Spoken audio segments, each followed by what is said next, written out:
నమస్కారం, welcome to Suman TV. నేను గీతాంజలి. ప్రస్తుతం మనతో పాటు ఉన్నారు అరుణాచలంలో ఉన్నటువంటి నిత్యాగ్ని ఆశ్రమ నిర్వాహకులు శ్రీని గురూజీ గారు. నిత్యాగ్ని ఆశ్రమం గురించి చెప్పాలంటే ప్రతిరోజు అండి గత 10 సంవత్సరాలుగా నిర్విరామంగా అన్నప్రసాద వితరణ చేస్తూ ఉన్నారు. ప్రత్యేకించి మధ్యాహ్నం సమయంలో చూసుకుంటే 11:30 నుంచి 3:30 గంటల వరకు ముందుగా సాధు పుంగవులు ఎవరైతే ఉంటారో వారికి, అలాగే అన్నార్తులు కావచ్చు, అక్కడికి వచ్చేటువంటి పర్యాటకులు కానీ యాత్రికులు ఎవరైతే వస్తారో ఆ స్థలాన్ని సందర్శించేవారు వారికి ఇలా అన్నప్రసాద వితరణ చేస్తారండి. అత్యద్భుతమైనటువంటి అవకాశంగానే భావించాలి ఇది మనం. అలాగే గురువుగారు ప్రత్యేకంగా సర్వదేవతా హోమాలు నిర్వహిస్తూ ఉంటారు.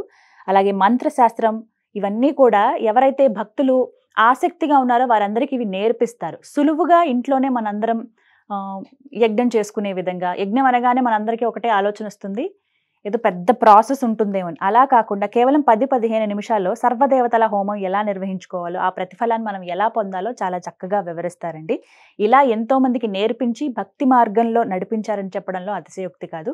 అలాగే శ్రీని గురూజీ గారు ప్రత్యేకంగా నిత్యాగ్ని ఆశ్రమం నుంచి ఎన్నో హోమ కార్యక్రమాలు కూడా నిర్వహిస్తూ ఉంటారు. ప్రతి సంవత్సరం దగ్గర ఒక 5-6 విశేషమైనటువంటి హోమాలు నిర్వహిస్తారు. అందులో భాగంగా త్వరలో రాబోతున్నటువంటి వారాహి నవరాత్రుల్లో వారాహి హోమం నిర్వహించబోతున్నారు.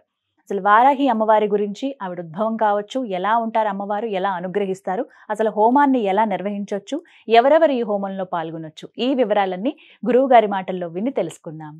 గురుగారు నమస్కారం అండి. ఎలా ఉన్నారు? చాలా సంతోషం అండి మిమ్మల్ని కలవటం చాలా రోజుల తర్వాత. గురుగారు, అసలు వారాహి అమ్మవారి పూజ ఏ విధంగా చేయాలి? అంటే పూజా విధానం అంటూ ఉంటుందా? ఉంటే గనక ఎలా చేయాలి? మొదటి నుంచి ప్రారంభం నుంచి ముగింపు వరకు. ప్రతి దేవతకి ఒక పూజా విధానం ఉంటుంది. మనం షోడశోపచారాలు చేయాలి మినిమంగా అనుకుంటారు.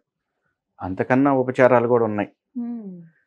మినిమం షోడశోపచారాలు కూడా రాని వాళ్ళు ఎక్కువ మంది ఉంటారు మనకి. ఎందుకంటే అవన్నీ చేయటం రాదు కదా చాలా మందికి. కాబట్టి పంచోపచారాలు మినిమంగా చేయాలనేది కూడా ఒక ఆలోచన ఉంది. గంధం, పుష్పం, ధూపం, దీపం, నైవేద్యం ఇవి ఇస్తే చాలన్నమాట. అది కూడా రాదండి, మాకు చేయటం కుదరదు, ఇంకేదన్నా సులువుగా ఉంది ఏదన్నా చెప్పండి అంటే అష్టోత్తరం చేసుకోవచ్చు. 108 నేమ్స్ ఉంటాయి కదా అమ్మవారిది. చక్కగా కుంకుమ తీసుకొని అమ్మవారి మీద ఇట్లా పెట్టి వారాహే నమః, వార్తాళ్యే నమః అని చతుర్థి విభక్తితోటి అలా చక్కగా పూజ చేయొచ్చు అనమాట. ఓకే, ఓం శ్రీ వారాహే నమః, ఓం శ్రీ వార్తాళ్యే నమః అని అమ్మవారి నేమ్స్ ఉన్నాయి. అమ్మవారి నామాల్లో ఓం శ్రీ లక్ష్మీ నమః అని కూడా ఉంటుంది, అభయప్రదాయ నమః అని ఉంటుంది, అన్ని కోరికలు తీర్చే తల్లిగా ఉంటుంది అనమాట. వరప్రదాయిన్యే నమః అని కూడా ఉంటుంది, లక్ష్మీ విష్ణు వల్లభాయ నమః అని కూడా ఉంటుంది. ఇక్కడ అదే మీరు ఇంతకు ముందు కూడా అడిగారు కదా అమ్మవారి లక్ష్మీ తత్వం గురించి మనం మాట్లాడుకున్నాం. వారాహిదేవి లక్ష్మీ తత్వం అన్నమాట. అలా చేసుకోవచ్చు. అది కూడా నాకు రాదండి, ఇది కష్టంగా ఉంటుంది, ఆ పేర్లు నామాలు కూడా నేను చేయలేను అనుకున్నప్పుడు 12 నామాలు చదువుకోవచ్చు అనమాట. 12 నామాలు. పంచమ్యై నమః, దండనాథాయ నమః, సమయేశ్వర్యై నమః, సంకేతాయ నమః, సమయ సంకేతాయ నమః, వారాహ్యై నమః, శివాయ నమః, పోత్రిణ్యై నమః, ఇలా 12 నామాలు చక్కగా చదువుకున్న చాలన్నమాట. చదువుకొని అమ్మవారికి ధూపం, దీపం, అమ్మవారికి గంధం ఇష్టం, భూతత్వం అమ్మవారిది. భూమికి మనం పంచోపచారాల్లో కూడా ఓం లం పృథివ్యాత్మికాయ నమః గంధం సమర్పయామి అంటాం. పృథ్వీకి గంధం కనెక్టెడ్ అనమాట. సో అమ్మవారు కూడా పృథ్వీని ఉద్ధరించినటువంటి వరాహమూర్తి యొక్క శక్తి కాబట్టి అమ్మవారికి గంధం ఇష్టం. గంధాన్ని ఇచ్చి అలా చక్కగా నైవేద్యాన్ని పెట్టేసి ఈ 12 నామాలు చేసుకున్నా కూడా సరిపోతుంది. సులభతరంగా చేయాలనుకుంటే, అంటే గరిష్టం నుంచి కనిష్టం దాకా అనమాట. ఇంకా మాకు తెలుసండి, ఉపాసనగా చేయాలనుకుంటే సహస్రనామాలు కూడా చేసుకోవచ్చు అమ్మవారికి. ఇలా నైవేద్యం పెట్టి, అంటే ఫోటో ఒకటి పెట్టుకుంటే సరిపోతుంది. ఫోటో పెట్టుకోవాలమ్మా. ఫోటో పెట్టుకోకపోతే అమ్మవారితో ఎలా కనెక్ట్ అవుతారు? మనకు ఉండేది ఆవిడ రూపం తెలియాలి, ఆవిడ 8 హస్తాల్లో ఏమేమి ఉన్నాయో తెలియాలి. అమ్మవారు అభయం వరద హస్తాలు ఉంటుంది. అభయహస్తం చూడటంతో నేను రక్షిస్తున్నానని చెప్తుంది. వరద హస్తం ఏం చెప్తుంది? చక్కగా నువ్వు అడిగిన కోరికలు నేను తీరుస్తానని చెప్తుంది. ఇవన్నీ మనం కనెక్ట్ అవ్వాలి కదా. ఖచ్చితంగా ఫోటో పెట్టుకోవాలి. చాలా మంది ఆలోచిస్తారు వారాహి అమ్మవారి ఫోటో ఇంట్లో అలా పెట్టుకోవచ్చా లేదా అనేది. ఇది ఎప్పటి నుంచో ఉన్న ఇదేనండి. మన హిందూ సాంప్రదాయంలో, మన పురాణాల్లో మనం ఋషులు చెప్పిన ప్రతి ఏ దేవత ఫోటో అయినా మన ఇంట్లో ఉండొచ్చు.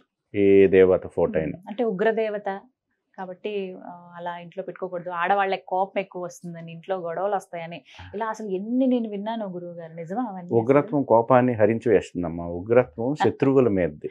అంతే. అమ్మ తల్లి కదా అమ్మవార్లు. ఉగ్రత్వం ఎవరి మీద చూపిస్తారు? శత్రుత్వం మీద. మనలో తెలియనటువంటి శత్రుత్వం మీద, లేదు బయట ప్రజలు ఎవరైనా మనకు శత్రువులు ఉంటే వారి మీద చూపిస్తుంది. లేదు అమ్మవారు ఎవరైనా అసురుల్ని చంపే క్రమంలో ఆ ఉగ్రత్వాన్ని ప్రదర్శిస్తుంది. మిగతా టైంలో ఆవిడ లక్ష్మీదేవి, అన్నపూర్ణతత్వం. భయపడాల్సిన పనే లేదు. అదే నేను కొన్ని విన్నానండి, ప్రత్యేకంగా వారాహి అమ్మవారు, శ్వేత వారాహి అమ్మవారిని ఎక్కువ పూజించవచ్చు, అలాగే ఎక్కువగా వారి ఫోటోలను ఇంట్లో పెట్టుకోవచ్చండి అని చెప్తూ ఉన్నారు. పూజా మందిరంలో గానీ. అంటే శ్వేతవారాహి అమ్మవారు ఉన్నారు. అమ్మవారు యొక్క వర్ణం గురించి వివిధ రకాలుగా చెప్పబడింది. ఒక చోట అమ్మవారు తెల్లగా ఉంటారని చెప్పబడింది. ఒక చోట ఏమో అమ్మవారు కరిగించిన బంగారం లాగా వెలిగిపోతుందని చెప్పబడింది. అమ్మవారు శ్యామల వర్ణంతో ఉంటారని చెప్పబడింది. రకరకాల దేవతల స్వరూపాల్లో వారాహి అంటే ఒక్క వారాహియే లేరమ్మా, రకరకాల వారాహి అమ్మవారి యొక్క అవతారాలు ఉన్నాయి. కాబట్టి వివిధ వర్ణాల్లో ఉంటారు వారు. ఏ దేవత ఫోటో అయినా పెట్టుకోవచ్చు. హ్యాపీగా. ఇదే సందేహం అందరికి. ఎలా అయినా సరే అమ్మవారిని అయితే ఏ దేవత ఫోటో అయినా పెట్టుకోవచ్చు. ఈ విధంగా వచ్చిన వాళ్ళు షోడశోపచారాలు రాలేదంటే పంచోపచారాలు, అష్టోత్తరం కూడా రాలేదని అనుకుంటే ద్వాదశ నామాలు. సో ఒకవేళ వచ్చు అని అనుకుంటే ఆ 16 రకాలుగా ఎలా అయితే చేసుకోవాలో ఆ విధంగా చేయొచ్చు. లేదంటే ఏదైనా ఒక్క నామం గురుగారు, ఇవన్నీ కుదరవండి, ఇంత కూడా చేయలేము, ఎప్పుడైనా ఆపదకాలంలో మేము ఒక్కసారి అమ్మవారిని తలుచుకోవాలనుకుంటున్నాము, ఎప్పుడు స్మరించుకోవాలనుకునే ఒక్క నామం ఏదైనా అమ్మవారిది? అమ్మవారికి ఒక్క నామం తలుచుకోవాలి అంటే ఏ ఆస్పెక్ట్ లో తలుచుకోవాలనే దాన్ని బట్టి కూడా ఉంటుంది. ఇప్పుడు నన్ను రక్షించే అమ్మవారిలా కావాలా, నాకు విఘ్నాలు తీసివేసే అమ్మవారిలా కావాలా? ఇప్పుడు నాకు అరిజ్ఞై నమః అని ఒక నామం ఉంది. అంటే ఆ నామం తలుచుకుంటే విఘ్నాలు రావు. లేదు నాకు సమయ పాలన లేదు, నేను ఇండిసిప్లిన్ అనుకున్నాం అనుకోండి, సమయేశ్వర్యై నమః అని చదువుకోవచ్చు. నాకు నేను చేసే వృత్తిలో నాకు స్ఫురణ అధికంగా రావాలి, వెంటనే స్పాంటేనియస్గా నేను డెసిషన్స్ తీసుకోవాలనుకున్నాం అనుకోండి, ఓం సంకేతాయై నమః అని తలుచుకోవచ్చు. లేదు నాకు ధనం కావాలి, ఓకే ధాన్యం కావాలి అనుకున్నారనుకోండి, పంచమ్యై నమః అనుకోవచ్చు. లేదు నేను మిలిటరీలో పనిచేస్తున్నాను, పోలీస్ డిపార్ట్మెంట్లో పనిచేస్తున్నాను అనుకున్నారనుకోండి, దండనాదాయై నమః అనుకోవచ్చు. లేదు నేను ఒక పెద్ద ఆఫీస్లో ఒక కమాండ్ చేసే సిట్యువేషన్లో ఉన్నాను, నేను చెప్తే వెంటనే నా ఆజ్ఞ పరిపాలించాలి అని అనుకున్నారనుకోండి, ఆజ్ఞా చక్రేశ్వర్యై నమః అని చెప్పుకోవచ్చు. ఇలా రకరకాలుగా చెప్పుకోవచ్చు. వీటన్నిటి బదులు శ్రీమాత్రే నమః అనుకోవచ్చు. ఇంకా ఒక్కసారి అమ్మని తలుచుకుని శ్రీమాత్రే నమః అంటే చాలు. ఇది సులువు అందరికి. ఎప్పుడైనా వెంటనే పలకరించిన, ఎవరితో మాట్లాడినా వెంటనే ఇలా చెప్తూ ఉంటారు కదా. సో ఒక్కసారి అమ్మని అలా తలుచుకుంటే చాలు మనకి వచ్చిన పద్ధతిలో. ఇప్పుడు మీరు చెప్పినటువంటి ఈ నామాలు ఇన్ని వందల సార్లు లేకపోతే ఇన్ని సార్లు పఠించాలని ఉందా అండి? ఎప్పుడైనా సరే ఎలా అయినా పఠించవచ్చు. ద మోర్ ఈస్ మెటీరియర్ అమ్మా, ఎంత ఎక్కువ సార్లు చెప్తే అంత మంచిది. అంత మంచిది, మనకి ఏమైతే ఒక ధైర్యం వస్తుంది. విన్నారు కదా, మీరు కూడా ఎవరైనా వారాహి హోమంలో పాల్గొనాలి అనుకుంటే స్క్రీన్ పైన నెంబర్స్ ఇస్తామండి, మీరు సంప్రదించవచ్చు. అలాగే ఒక ఫామ్ ఉంటుంది, మీరు ఆ ఫామ్ ఫిల్ చేస్తే చాలు. పేరు, అడ్రస్, గోత్రము, కుటుంబ సభ్యుల పేర్లు, ఇవి చాలా ముఖ్యం. పిన్ కోడ్ కూడా అసలు మర్చిపోదు, ఎందుకంటే హోమం నిర్వహించుకున్న తర్వాత ఆ దివ్య ప్రసాదం మన ఇంటి దాకా వస్తుందండి. మీరు ఎక్కడ ఉన్నా సరే ఆన్లైన్లోనే మీరు చక్కగా ఎన్రోల్ చేసుకోవచ్చు. దానికి సంబంధించిన డీటెయిల్స్ అన్నీ కూడా నేను మీకు అందిస్తాను. మరీ ముఖ్యంగా వారాహి హోమం గురించి చాలామంది ఎన్నో ప్రశ్నలు అడిగారు, వారన్నిటికీ డీటెయిల్డ్గా ఇన్ఫర్మేషన్ ఇచ్చారు గురువు గారు. అసలు ఎందుకు చేసుకోవాలి, ఎటువంటి ఫలితాలు వస్తాయి, ఇవన్నీ చెప్పి. చాలామందికి ఆసక్తి ఉంటుంది కానీ ఎక్కడ జరుపుతున్నారనే విషయం తెలీదు. పాల్గొనాలనుకుంటారు కానీ ఎక్కడ, అంటే అది కూడా ప్రముఖమైన స్థలాల్లో అయితే అది ఇంకా శక్తి ఉత్పన్నం అవుతుందంటారు. అందులోనూ మరీ ముఖ్యంగా చెప్పాలి, నిత్యాగ్ని ఆశ్రమం అంటే ఎన్నో సంవత్సరాలుగా నడుపుతూ ప్రత్యేకించి ఒక అన్నపూర్ణగా ఉందనే చెప్పాలండి. ఎంతో మంది సాధు పొంగవులు ఎవరైతే ఉంటారో వారికి ప్రతినిత్యం వారికి భోజనాలు పెడుతూ ఉంటారు. మీరు వెళ్ళినా కూడా అరుణాచలం మీరు ఖచ్చితంగా వెళ్ళండి, నిత్యాగ్ని ఆశ్రమం అని. అక్కడే ఈ హోమం అనేది నిర్వహిస్తారు. మీరు ఇప్పటివరకు వెళ్ళి చూసినా, లేదంటే ఆ సమయానికి మీరే ప్రత్యక్షంగా వెళ్ళి హోమం దగ్గర కూడా కూర్చోవచ్చు. ఆ అవకాశం కూడా ఉంటుంది. రాలేని వాళ్ళైతే ఆన్‌లైన్‌లో ఎన్రోల్ చేసుకోండి. లైవ్ మీరు 3, 4 గంటల పాటు ఆ హోమం జరుగుతున్నంత సేపు లైవ్ వస్తుంది కాబట్టి అది కూడా మీరు వీక్షించొచ్చు. ఇదొక గొప్ప అవకాశం అమ్మవారిని సేవించుకోవటానికి.